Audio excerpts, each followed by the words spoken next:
Finally मेरा new year का trip ख़त्म हो गया और मैं जा रही हूँ अपने घर वापस। और घर जाने के लिए बहुत ज़्यादा एक्साइटेड हूँ। लगता है कि मतलब बाहर जाओ तो कुछ अच्छा लगेगा, लगता है बाहर जाओ तो बहुत कुछ अच्छा लगता है, बट ऐसा लगता है कुछ दिन 2 4 5 दिन होने के बाद लगता है कब मैं घर जाऊँ करके। अपने घर जैसा सुकून और अपने जैसा अपने गांव जैसा सुकून कहीं पे भी नहीं मिलता है। 4 दिन 5 दिन, ज़्यादा से ज़्यादा 10 दिन 15 दिन बाहर रह सकते, उससे ज़्यादा दिन तक आप बाहर नहीं रह सकते। और फाइनली मेरा ट्रिप ख़त्म हुआ और मैं बहुत ज़्यादा हैप्पी हूँ।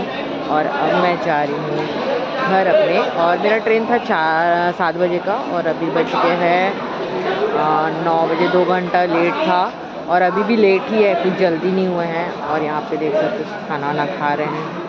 मेरे को भी भूख लग रहा है बट मैं नहीं खाऊंगी, मैं खाऊंगी ट्रेन आने के बाद और मैं वेट करूँगी। ये पीछे देख सकते हो गाइस कौन सा डब्बा है ये, मेरे को तो समझ नहीं आ रहा। इसमें बहुत सारा सीट दिया हुआ है, इसमें तो मैं सफ़र नहीं की हूँ। आप लोग किए होगे तो बताना क्या है।